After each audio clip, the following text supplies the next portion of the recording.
প্রিয় শিক্ষার্থীরা, আশা করি তোমরা সবাই ভালো আছো, সুস্থ আছো, নিরাপদে আছো। রাঙামাটি সরকারি কলেজের অনলাইন শিক্ষা ক্লাসে তোমাদেরকে স্বাগতম জানাচ্ছি।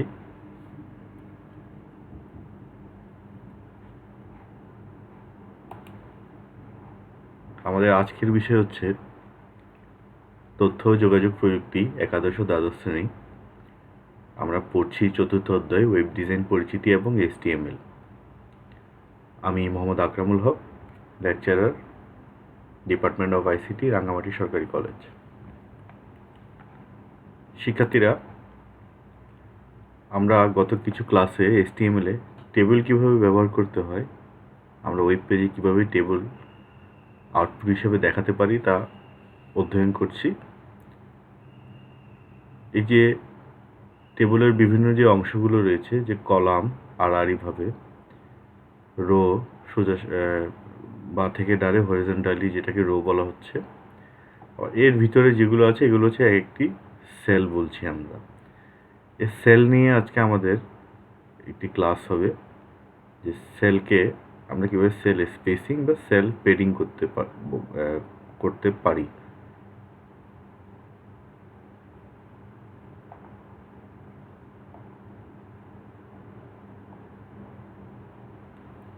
শিক্ষার্থীরা, প্রথমে আসো আমরা সেল স্পেসিং বলতে কি বোঝাচ্ছে তা বোঝার চেষ্টা করি। টেবিল ট্যাগের সাথে সেল স্পেসিং অ্যাট্রিবিউট ব্যবহার করে সেলের মধ্যে ফাঁকা স্থান নির্ধারণ করা যায়।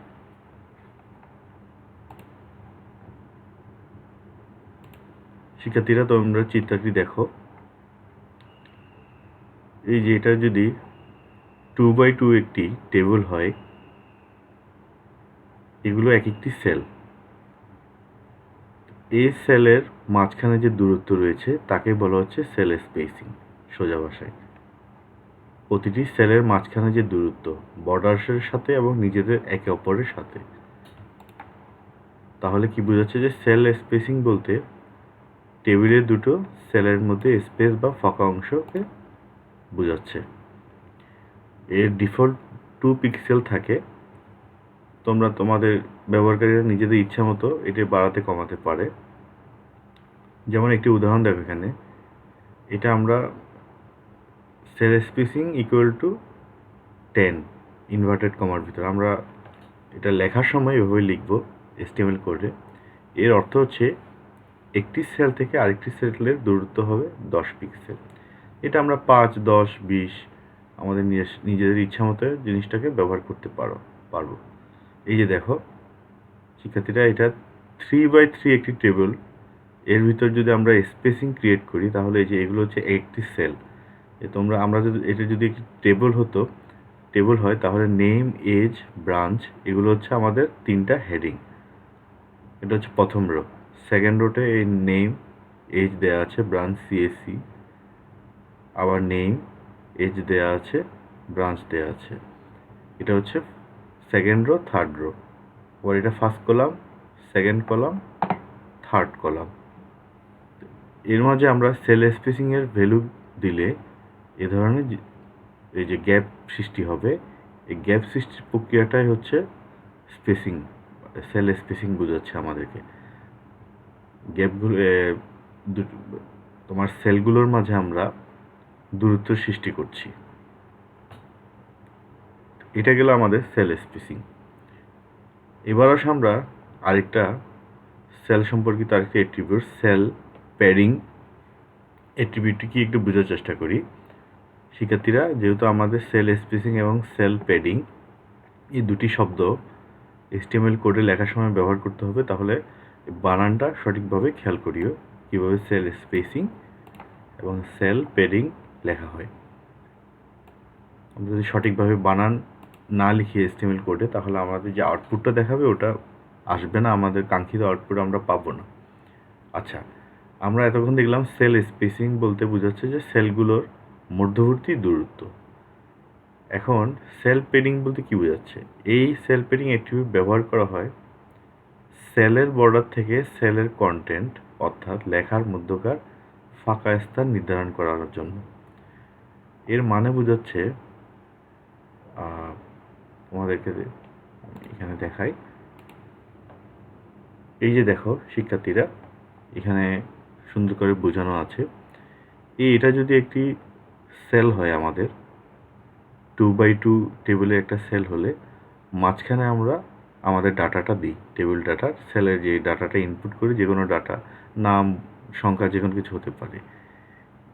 এই সেলের এই যে সীমানাটা রয়েছে বা বর্ডার, এখান থেকে যে টেক্সটটা আমরা লিখবো বা যে ডাটাটা দিব, এটার মধ্যবর্তী যে দূরত্বটা, এটাকেই বোঝাচ্ছে সেল পেডিং।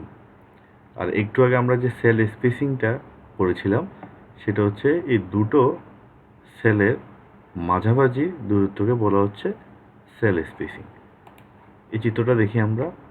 এই যে দেখো, এটি আমাদের কার্সারটা কোথায় আছে খেয়াল করো। এই পুরোটো এটি হচ্ছে সেল।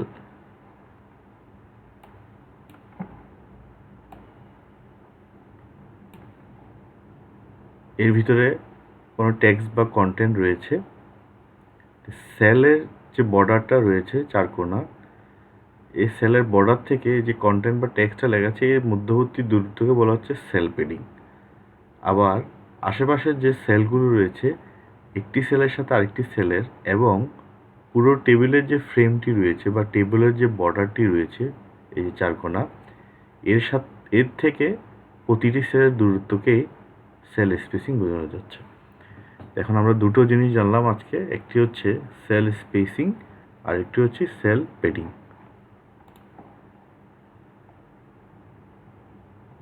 শিক্ষার্থীরা, এই যে দেখো, সেল পেডিং ব্যবহার করা ছাড়া কোনো টেবিল দেখতে এরকম হয়। দেখো, এটা অনেক কনজেস্টেড মনে হচ্ছে টেবিলটাকে, কিন্তু যখন আমরা সেল পেডিং ইকুয়াল টু 15 একটা ভ্যালু দিলাম, এটা যে কোনো ভ্যালু হতে পারে, তাহলে এই দেখো বর্ডার থেকে যে টেক্সটটা লেখা ছিল, এটা দূরত্ব সৃষ্টি হয়েছে, একটি দেখতে আরও সুন্দর, ভালো লাগছে। এটা হচ্ছে সেল পেডিং, এই জন্য ব্যবহার করা হয় যাতে দেখতে এর সৌন্দর্য বৃদ্ধি হয়। শিক্ষার্থীরা, এখন আমরা HTML কোডে কিভাবে সেল স্পেসিং এবং সেল প্যাডিং ব্যবহার করতে পারি তা আমরা দেখব। প্রথমে আমরা আমাদের নোটপ্যাড প্লাস প্লাস অপশনটা ওপেন করি। এখানে আমরা আমাদের সেল স্পেসিং এবং সেল প্যাডিংয়ের জন্য যে কোডগুলো রয়েছে এগুলো লিখব। প্রথমে আমরা বেসিক যে একটি HTML কোড লেখার জন্য যে স্ট্রাকচার রয়েছে, ওটা আমরা লিখে ফেলি। এই ডক-টাইপ HTML এর মাধ্যমে আমরা বোঝাচ্ছি যে আমরা যে HTML ডকুমেন্টটি লিখব, সেটি হচ্ছে এখন, সেটির জন্য আমরা HTML5 এর লেটেস্ট ভার্সনটা আমরা ব্যবহার করছি। এরপরই আমাদের HTML ওপেনিং এবং ক্লোজিং ট্যাগ। এর ভিতরে প্রথমে আমরা দিই হেড ট্যাগ। হেডের ভিতর থাকে আমাদের যে ওয়েব পেজটা আমরা ক্রিয়েট করবো, এটার টাইটেল কি হবে। টাইটেলের ওপেনিং ট্যাগ, টাইটেলের স্ল্যাশ দিয়ে ক্লোজিং ট্যাগ। আমরা আমাদের এই ওয়েব পেজের ধরো টাইটেল দিব আজকে যে বিষয় sell spacing, sell padding.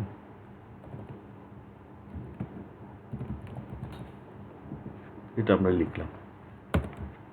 Heading option শেষ হলে আমাদের এরপর আমরা বডিতে কি লিখতে চাই তা মেনশন করতে হবে। এই জন্য আমাদের বডি, ওপেনিং ট্যাগ এবং ক্লোজিং ট্যাগ, এটা আমরা এতটুকু লেখার পর সেভ করে নিই। সেভ করার জন্য আমরা আমাদের কাঙ্ক্ষিত ফোল্ডারে গিয়ে আমরা ফাইলের নাম দিই সেল স্পেসিং,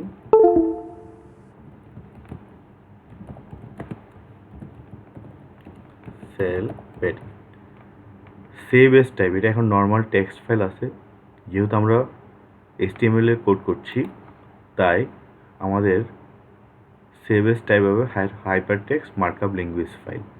এটা আমরা সিলেক্ট করব, সেভ দিব। আমরা আমাদের ডেস্টিনেশন ফোল্ডারে যাই। এই যে শিক্ষার্থীরা দেখো, এখানে একটি মাইক্রোসফট এজ ব্রাউজারের সেল স্পেসিং এবং সেল প্যাডিং নামে একটি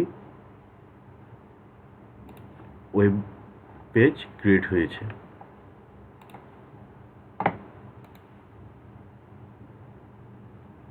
বানান ভুল হয়েছে, আমরা একটু বানানটা শুদ্ধ করে লিখি।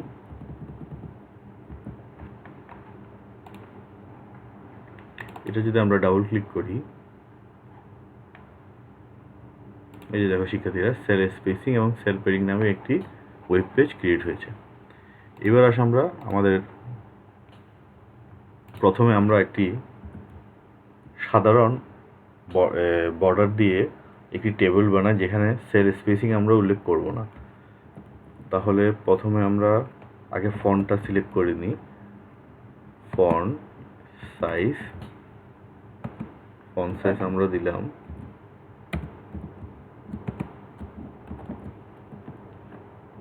7।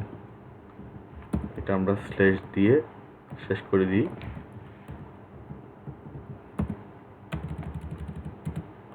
ক্লোজ করে দিলাম।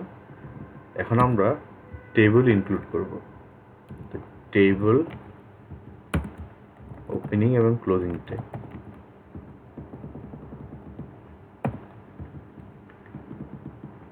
তা আমরা একটি টেবিল বানাতে হলে আমাদেরকে কি করতে হয়? বর্ডার দিতে হয়। টেবিলের অ্যাট্রিবিউট হিসেবে, টেবিল ট্যাগের ওপেনিং ট্যাগের অ্যাট্রিবিউট হিসেবে আমরা লিখব টেবিল বর্ডার ইকুয়াল টু ধরো 1। ওকে, এইবার আমরা একটি টেবিল ক্রিয়েট করি। প্রথমে আমরা হেডিং ইনপুট করব প্রথম রোতে। তাহলে আমাদের আগে একটি রো ক্রিয়েট করতে হবে, tr table row slash tr opening slash দিয়ে tr ক্লোজিং। এর ভিতর আমরা টেবিলের হেডিং দিব ধরো th স্ল্যাশ th। আমাদের একটি হেডিং ধরো সাবজেক্ট, আর একটি হেডিং হবে কোড। এটা হলো আমাদের প্রথম রো। আমরা এখানে ইনক্লুড করে দিলাম যে প্রথম রোতে সাবজেক্ট এবং কোড নামে দুটো সেল ক্রিয়েট হবে। আমরা সেভ করে নিই। এই যে শিক্ষার্থীরা দেখো, সাবজেক্ট এবং কোড দুটো সেল ক্রিয়েট করার পর, আমরা সেভ করার পর এটা আমরা আউটপুটে এই সাবজেক্ট কোড একটি টেবিল ক্রিয়েট হয়েছে। ধরো এই টেবিলে আমরা একটি ক্যাপশন দিতে চাই, তাহলে আমরা কি উল্লেখ করব? এই যে table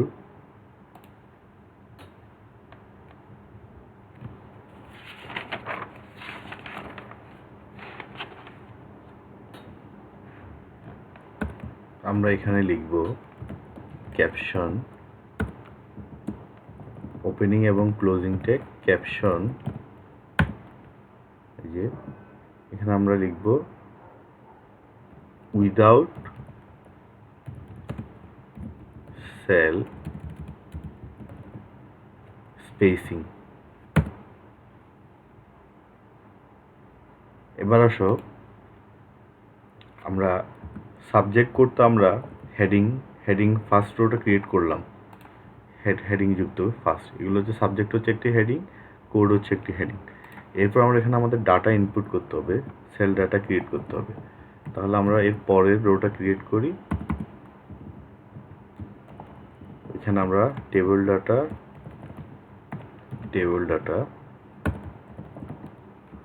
data opening, table data closing.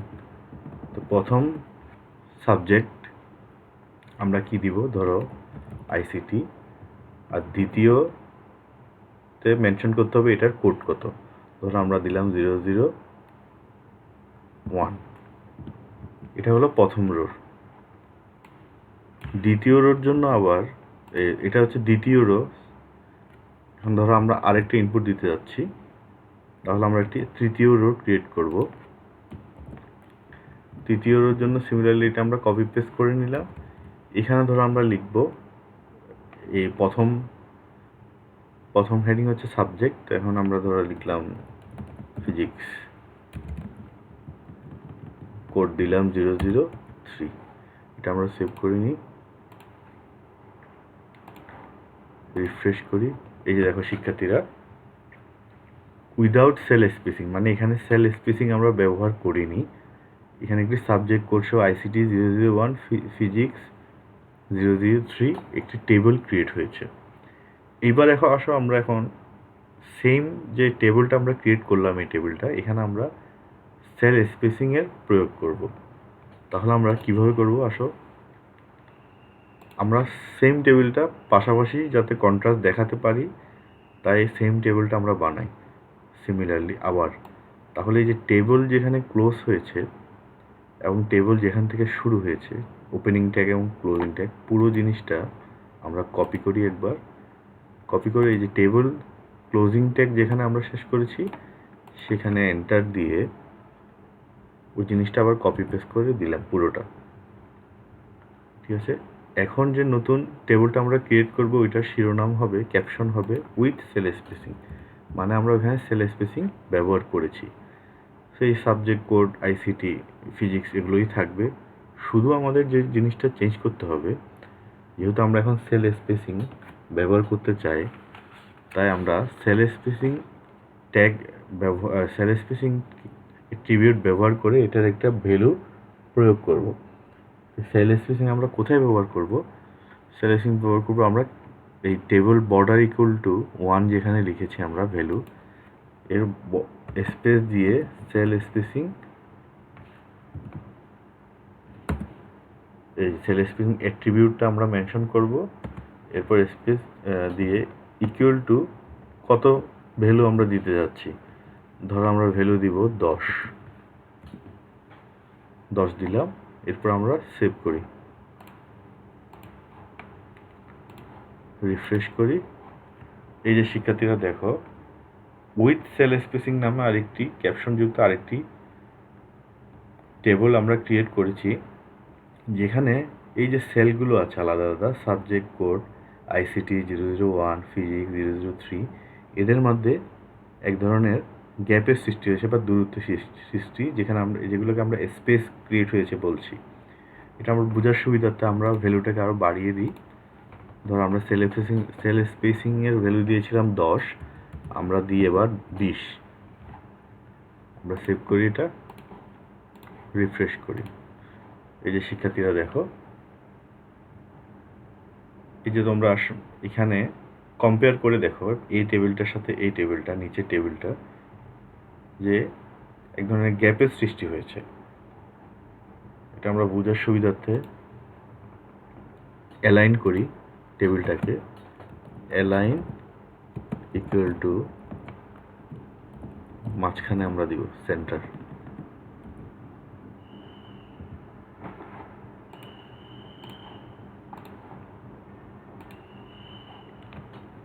এই যে শিক্ষার্থীরা এখন এই দুটো টেবিলের মধ্যে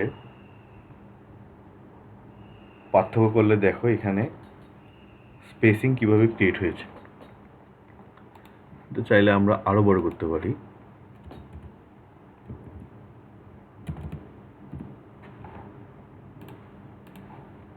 ভ্যালু দিলাম আমরা 30। এই যে দেখো, এভাবে সেল স্পেসিং এর ব্যবহার করা যায় HTML কোডে। সেলের মধ্যে এভাবে আমরা পার্থক্য সৃষ্টি করেছি। সিমিলারলি আমরা এখন যে সেল প্যাডিং, মানে সেলের ভিতরে যে টেক্সট বা কন্টেন্ট রয়েছে, সেলের বর্ডার থেকে এটা দূরত্ব বৃদ্ধি করব সেল প্যাডিংয়ের মাধ্যমে।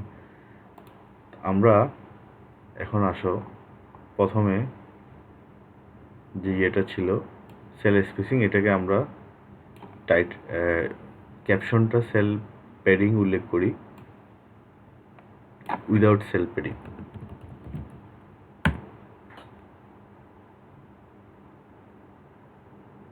আর এখানে আমরা আবার এটা করি উইথ সেল প্যাডিং। দুটো টেবিল, আলাদা আলাদা টেবিল আমরা ক্রিয়েট করব।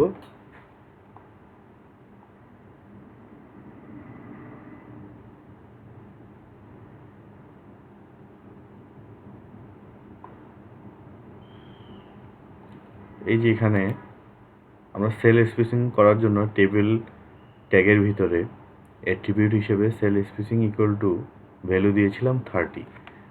তো এটাকে আমরা সেল প্যাডিং উল্লেখ করি আর ভ্যালু দিই ধরো 10। আমাদের আর কিছু করতে হবে না, এটা আমরা সেভ করি।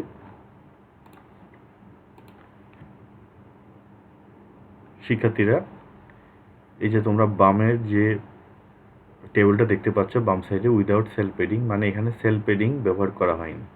এই জন্য দেখো এই যে সেলের ভিতরে যে কন্টেন্টটা রয়েছে এটা একদম মানে সেলের যে বর্ডারটা রয়েছে তার সাথে একদম লাগানো বা কাছাকাছি মনে হচ্ছে, কিন্তু সেই যে ডান পাশে যে আমরা সেল পেডিং ব্যবহার করলাম একদম সেল স্পেসিংয়ের মধ্যে সিমিলারভাবে কোড লিখতে হয়।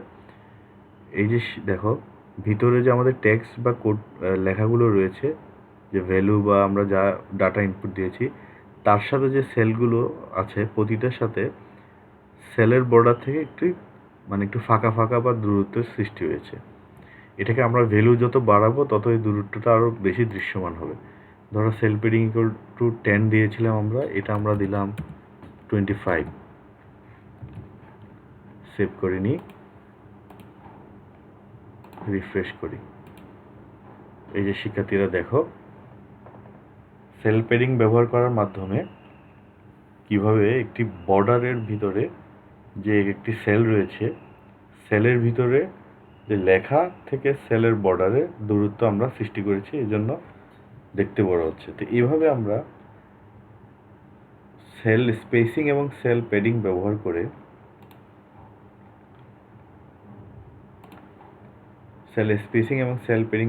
করে সেলের কতগুলো সেলের মাঝে দূরত্ব সৃষ্টি করতে পারি, আবার সেল পেডিংয়ের মাধ্যমে সেলের বর্ডার থেকে যে কন্টেন্ট বা টেক্সট রয়েছে তার মাঝে যে দূরত্বর প্রয়োজন সে দূরত্ব আমরা সৃষ্টি করতে পারি। আশা করি শিক্ষার্থীরা তোমরা আজকে ক্লাসে যে আমরা সেল স্পেসিং এবং সেল পেডিং সম্পর্কে আলোচনা করলাম তা বুঝতে পেরেছ। তোমরা যে HTML এর কোডটা আমরা লিখলাম ওইটা তো আমরা নিজেরা বাসায় নিজেদের যদি কম্পিউটার থাকে ওখানে লিখে প্র্যাকটিস করার চেষ্টা করবে, অথবা খাতায় লিখেও প্র্যাকটিস করতে পারো। তাছাড়া তোমাদের যে ICT বই রয়েছে সে বই থেকেও আরও ডিটেলসে এগুলো পড়ে পরবর্তী সামনে যখন পরীক্ষা আসবে তার জন্য প্রিপারেশন নিতে পারো। এগুলো বেশি ইম্পর্টেন্ট। HTML এর টেবিল ক্লাসটা থেকে প্রচুর কোশ্চেন আসতে পারে। বিভিন্ন বোর্ড পরীক্ষায়ও এই HTML এর টেবিল কীভাবে ব্যবহার করা হয় টেবিল থেকে প্রচুর প্রশ্ন এসেছিল। শিক্ষার্থীরা, আজকে আমরা HTML এর টেবিলে কীভাবে সেল স্পেসিং এবং সেল প্যাডিং ব্যবহার করা হয় তা আলোচনা করলাম। আগামী ক্লাসে আমরা এই HTML এ টেবিলের আরও কিছু অংশ রয়েছে সেগুলো নিয়ে আমরা আসব। আজকের মতো আমি বিদায় নিচ্ছি তোমাদের কাছ থেকে। তোমরা সবাই ভালো থেকো, সুস্থ থাকো, নিরাপদে থাকো। আগামী ক্লাসে তোমাদের সাথে আবার দেখা হচ্ছে। ধন্যবাদ সবাইকে।